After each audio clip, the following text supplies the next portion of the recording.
भारतीय सेना का एक जवान छुट्टियों में बाइक से अपने घर जा रहा था। तभी अचानक उसकी नजर बाइक के साइड मिरर पर जाती है तो वो देखता है कि उसके पीछे नकाब की आतंकवादियों से भरी एक गाड़ी तेज रफ्तार से उसकी तरफ बढ़ रही है। लेकिन जैसे ही जवान पीछे मुड़कर देखने जा ही रहा होता है कि अचानक सभी आतंकवादी एनकाउंटर में मारे गए अपने साथी का बदला लेने के लिए जवान के ऊपर अंधाधुंध फायरिंग शुरू कर देते हैं। तभी जवान अपनी जान बचाने के लिए अपने बाइक को तेज स्पीड में भगाने लगता है और अपनी बाइक को सड़क के बगल में दिखाई दे रहे एक कच्चे रास्ते पर मोड़ लेता है और उबड़ खाबड़ रास्तों से होते हुए तेजी से घने जंगल के भीतर चला जाता है। फिर जवान अपनी बाइक को जंगल में बने एक गड्ढे में धक्का देकर उसकी फ्यूल पाइप को खींचकर तोड़ देता है।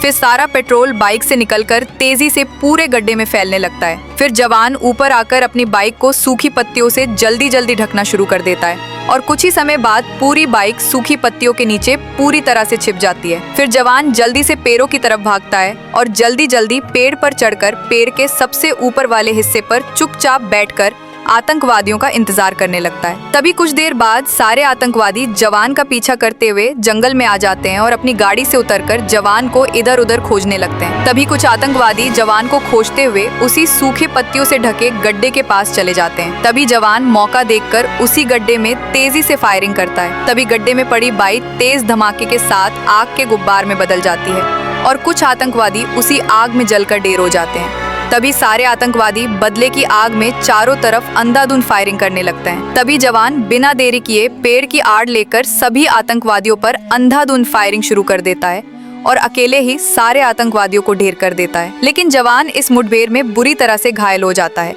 फिर किसी ने लाइक सब्सक्राइब नहीं किया।